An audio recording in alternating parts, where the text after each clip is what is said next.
최근 손흥민의 수상복이 터지고 있습니다. 지난 3월 14일 런던에서 열린 런던 풋볼 어워즈에서 레스터 시티전에서 기록한 환상적인 골로 올해의 골을 수상한 것에 이어 최근 세계스포츠협회가 주관하는 축구 평판상을 다시 한번 수상하였는데요. 그러나 이 두 개의 트로피가 초라하게 보일 정도로 조만간 손흥민이 프리미어리그 소속의 축구 선수들에게 가장 명예로운 훈장이라고 할 수 있는 프리미어리그 명예의 전당에 헌액될 것이라는 소식이 들려오고 있는데요. 드디어 눈앞에 다가온 손흥민의 명예의 전당 헌액, 지금부터 풋볼 랭킹과 함께 알아보시죠. 그 전에 구독과 좋아요는 제작자에게 큰 힘이 됩니다. 프리미어리그 명예의 전당. 리그 출범 이후 프리미어리그를 빛낸 선수들의 재능과 업적을 기리기 위해 창설된 이 상은 리그 사무국이 프리미어리그 소속의 선수들에게 수여할 수 있는 가장 큰 영예인데요.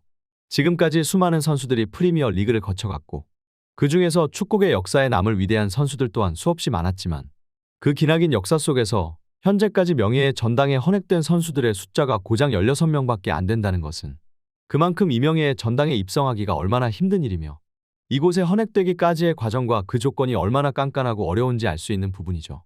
그러나 세계적인 선수들만이 자격을 가질 수 있다는 이 자리에 우리의 손흥민 선수가 헌액될 수도 있다는 소문들이 들려오고 있는데요. 손흥민은 현재 리그 99호 골로 앞으로 한 골만 더 기록하면 리그 100호 골을 달성하게 되며 이대 기록을 작성함과 동시에 명예의 전당에 헌액될 수 있는 조건을 무려 3개나 충족하게 된다는 것이죠. 프리미어 리그 명예의 전당 헌액 후보에 선정되기 위해서는 다음과 같은 기준들 중 한 가지를 충족시켜야 하는데요. 한 클럽에서 200경기 이상의 프리미어 리그 경기를 출전, 프리미어 리그 10년간의 베스트 11 혹은 20년간의 베스트 11에 들어갈 것, 프리미어 리그 골든부츠, 즉 득점왕 수상, 프리미어 리그 올해의 선수로 선정, 프리미어 리그 우승 3회 이상, 프리미어 리그에서 100골 이상을 기록, 프리미어 리그에서 골키퍼로 클린시트 100회 이상을 기록. 보다시피 손흥민 선수는 21-22 시즌 득점왕을 수상하며 기준을 충족하였고 현재 손흥민의 토트넘 소속 프리미어 리그 출전 경기는 257경기로 한 클럽 소속 200경기 이상의 리그 경기 출전이라는 기준 또한 충족시켰습니다. 그리고 현재 손흥민은 리그 99호 골로 리그 100호 골까지 단 한 골만을 남겨놓고 있어 다음 경기에서 골을 기록할 시 100호 골 달성으로 무려 명예의 전당 헌액 조건을 3개나 충족시키게 되는데요. 한 가지 조건만 달성하기조차 굉장히 힘든 일인데 무려 이 조건을 3개 이상이나 충족시키는 선수는 수십 년이 넘는 프리미어리그 역사 전체를 뒤져봐도 몇 없는데요. 심지어 손흥민 선수는 우승 트로피와는 거리가 먼 클럽인 토트넘에서 뛰기 때문에 사실상 프리미어 리그 우승 3회라는 충족 조건은 없는 것이나 다름없었죠. 그렇기에 손흥민은 팀의 지원도 받지 못한 채로 오로지 본인의 순수 실력으로만 이 기준을 달성한 것인데요.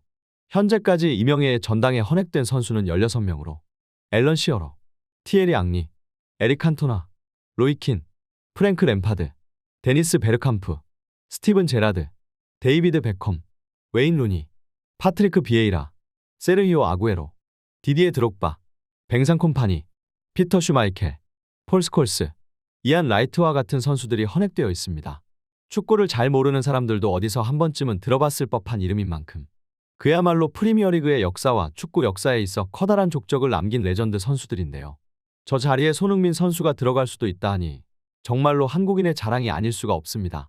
그러나 일각에서는 프리미어 리그 명예의 전당의 선정 기준을 충족시킨다고 해서 무조건 명예의 전당에 헌액되는 것은 아니며 리오 퍼디난드, 존 테리 라이언 긱스, 크리스티아노 호날두, 페트르 체후와 같은 전설적인 선수들도 아직 명예의 전당에 입성하지 못하였는데 어떻게 리그 트로피조차 하나 없는 손흥민이 명예의 전당에 들어갈 수 있냐며 이 소식을 부정하고 있는데요. 하지만 과연 그럴까요? 명예의 전당 공식 홈페이지에 있는 내용을 잘 살펴보면 일단 명예의 전당에 헌액되는 선수는 은퇴 선수를 기준으로 한다고 적혀 있는데요. 그렇기에 현재 사우디 리그에서 현역으로 뛰고 있는 호날두는 당연히 아직 들어갈 수 없으며 페트르 체후 또한 은퇴한 시점이 비교적 최근이라 아직 그 시기가 늦어질 뿐입니다. 라이언 긱스는 프리미어 리그의 상징과도 같은 선수로 프리미어 리그 최다 우승 기록, 프리미어 리그 최다 출전 기록, 프리미어 리그 최다 어시스트 등등 리그에서 기록이란 기록은 전부 쓸어담은 레전드 그 자체인 선수인데요. 그러나 긱스는 굉장히 문란한 사생활로 사건 사고를 일으키며 지금까지 숱하게 구설수에 오르내렸고 과거 동생의 아내와 불륜행위를 일삼다 걸려 자신의 축구계 명성에 큰 타격을 입기도 했습니다. 그러나 긱스의 기행은 이 이후로도 그치지 않고 계속되었으며 지난 2021년에는 자신의 여자친구를 때리고 성폭행한 혐의로 기소되기까지 하였습니다. 경기장에서는 흠잡을 데가 없는 선수이지만 경기장 바깥에서는 짐승 이하의 행각을 벌이는 인간성이 결여된 인물이라는 평가를 받고 있기에 그 실력과 쌓아온 기록에도 불구하고 아직까지 명예의 전당에 입성하지 못하고 있는 것인데요. 과거 도핑 논란으로 8개월 정지를 받은 전적이 있던 퍼디난드와 자신의 전팀 동료인 웨인 브릿지의 아내와 불륜행각을 벌이다 걸린 존 테리 또한 이와 같은 이유라고 할 수 있죠. 또한 손흥민의 트로피 유무에 대하여 걸고 넘어지지만 커리어 내내 단 한 번의 프리미어 리그 타이틀도 들어올리지 못한 스티븐 제라드의 명예의 전당 입성은 그 누구도 부정하지 않습니다. 물론 스티븐 제라드는 챔피언스 리그 트로피를 들어올렸지만 이것은 어디까지나 프리미어 리그 명예의 전당이죠. 그렇기에 손흥민은 선수들의 모범이 되는 성실함으로 대외적으로도 좋은 평가를 받고 있으며 실력과 기록에서도 부족함이 없는 누가 뭐라 해도 가장 합당한 자격이 있는 선수들 중 하나인데요. 게다가 손흥민은 유럽 축구의 역사에서 찾아보기 힘든 몇 없는 월드클래스 아시아 선수라는 점도 유효하게 작용할 수 있습니다. 물론 아시아인이라는 타이틀을 떼고서도 손흥민은 여전히 월드클래스 선수이지만요. 이렇게 여러 가지 요인들을 보았을 때 손흥민이 은퇴 후 프리미어 리그 명예의 전당에 헌액될 확률은 굉장히 높다고 할 수 있는데요. 다만 명예의 전당은 그 위상이 위상인 만큼 선수 선정과 헌액에 있어 상당히 오랜 시간을 공들이기 때문에 현재 입성 우선순위로 평가받고 있는 다른 레전드 선수들의 순번 이후를 기다려야 할 수도 있습니다. 헌액에 있어 꽤 긴 시간을 기다릴 수도 있다는 약간의 아쉬움이 있겠네요. 오늘의 소식은 여기까지입니다. 좋아요와 구독 부탁드리고 다음에도 더 좋은 소식으로 찾아오겠습니다.